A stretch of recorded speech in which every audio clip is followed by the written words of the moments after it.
Tanghali na nga at tamang unat nga ako dyan guys at maliligo nga muna ako. Oops, teka, andyan pala kayo. Kala nyo nag-aabang ka.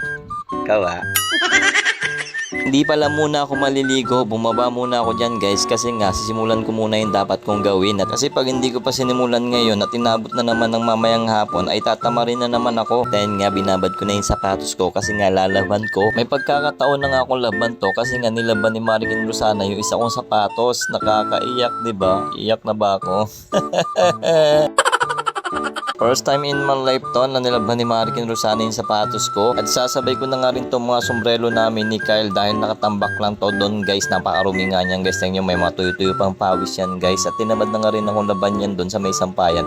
At ngayon lang din ako nagka-time para laban to. Nagsisimula na nga ako at meron nga tayo dyan tinatawag na brush with care guys. Huwag nyo brushin masyado yung mga sapatos nyo. Kasi nga guys masisira. At yan nga tingnan nyo ayan o. Brush with care lang yan ginagawa ko dyan guys. Hindi yan masyadong madiin dahil nga baka maghimulmul yung sapatos ko dyan guys. Okay lang yan guys kahit hindi nyo masyado mapaputi yan guys. Kapag pagod na kayo tama na, okay na yan basta nalaban nyo. O tingnan nyo guys, ganyan kaputi, di ba? Okay na yan guys, huwag nyo na pagurin yung sarili nyo. Ang importante dyan, nalaban nyo, papagputiin nyo pa, tapos pagsuot nyo marurumihan din naman. Di sayang lang yung laban nyo, di ba? Okay na yan guys, labang ano lang, labang tamad. At ayan guys, susunod ko na yung mga sombrelong nakatambak doon sa may sampayan guys na matagal nang natambak doon na natuyo na yung mga pawis niya, nangaasim na ng amoy niyan. Nangangamoy tukmol na yan doon sa may sampayan. Kung hindi pa nga sinabi ni Marikin Rosana na laban ko yan hindi ko talaga lalaban yan.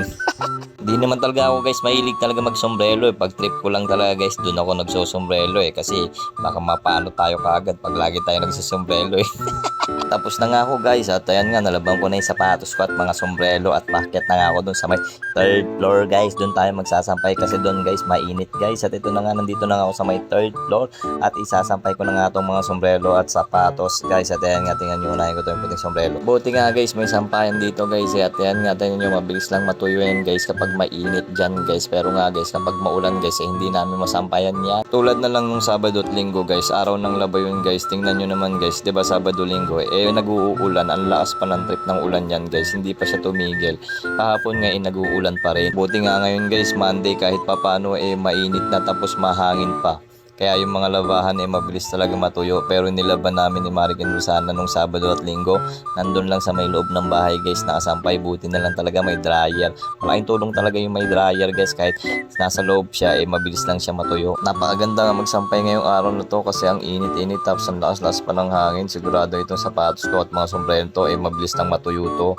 Ayan nga guys, tapos na nga ako magsampay guys.